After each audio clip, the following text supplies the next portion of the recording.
This book is about Jake Kuhn. He's on Kristy's baseball team, but the Babysitters Club has never sat for him before. What? Kids in town they haven't babysat? I didn't know that was possible. Argo Funk Book Review. Argo Funk Book Review. This book was written by Ellen Miles. Jake's parents just went through a divorce, and there have been problems with his father. Mr. Kuhn has to miss Jake's birthday party.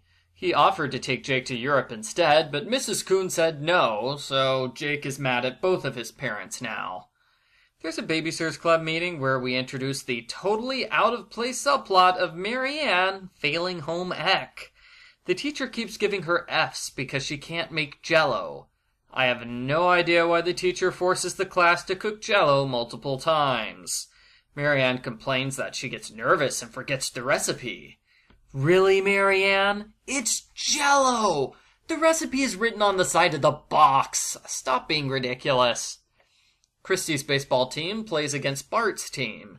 They see Jake walking home himself, and he says it's okay, his mom gave him permission. Because Kristy is a responsible babysitter, she says, sure, just go off by yourself in the middle of a rainstorm, kid. Then she and Bart play around in the rain, splashing each other with puddles. Later that day, Jake's mother calls. She's worried because Jake never came home from the baseball game. She eventually decides that Jake's father kidnapped him, and she calls the police. The police take Kristy's statement, and she feels incredibly guilty because she abandoned Jake for boyfriend puddle playtime. Mallory and Stacy both have a chapter babysitting Jake's younger sisters. Mallory's siblings are wild around the Coons, while Stacy and the Coons have a fun popcorn party. Jake's sister says that she saw her father's car last week, but for some reason, nobody believes her or investigates this angle. Kristy has one of her trademark great ideas. What if they searched for Jake? Okay, it sounds dumb when I put it that way. The police are already looking for him after all. But the Babysitters Club has like 80 different clients. If they get everyone to search for Jake, they'll find him right away. Just don't search the construction site, which is right next to the baseball park. Because reasons. Kristy rounds up volunteers and organizes them into groups. Matt Braddock leads her group through a few secret places that Jake liked to visit, but they don't find him anywhere. Bart comforts Kristy that night. He understands the pain that she's going through, and she starts crying in his arms. I reached up to wipe the tear away, but Bart got there first. His touch was gentle as he dried the tear. Then he kept his hand on my cheek as he looked into my eyes. "Kristy," he said, "it's going to be okay." He leaned toward me. I closed my eyes. "Hey, you guys!" yelled Karen. Karen, you interrupted the big kiss scene! This is why all the readers hate you!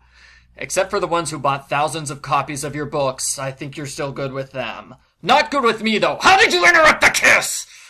Mary Ann makes Jello when babysitting. She messes up the recipe again, but this time she uses cookie cutters to cut the Jello into fun shapes. She uses this as extra credit to avoid failing home ec. The teacher tells her that this is a common recipe written on the side of Jello boxes, but she accepts it anyway, because Claudia is the only Babysitters Club member who's allowed to fail at school.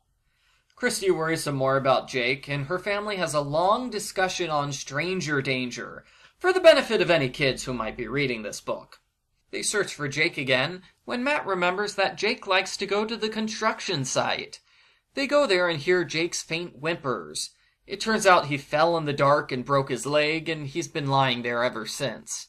Jake is quickly rescued and taken to the hospital. Kristy and Bart generously give Matt all of the credit for finding him. The end. Post-book follow-up. This is the best mystery book so far. The mystery was legitimately good, and unlike the first book, it's possible to solve the mystery on your own, because the construction site was mentioned in an earlier chapter. The possibility of Jake's father being a kidnapper was a good red herring, too, although this is twice now that man who never appears has been the fake-out suspect. If this happens again, I'm going to automatically assume the culprit is someone else. I especially like the emotional moments in this book. Kristy is legitimately worried for Jake, and she feels helpless. It felt very real, and I also enjoyed the small romantic moments between Kristy and Bart. I still say they're a cuter couple than Marianne and Logan. Sadly, it's not all good.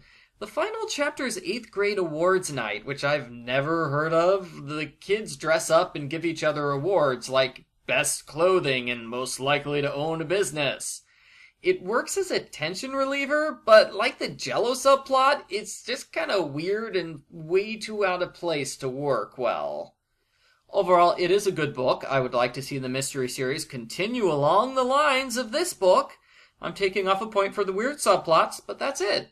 I give Babysitters Club Mystery number 4, Kristy and the Missing Child, a 9 out of 10.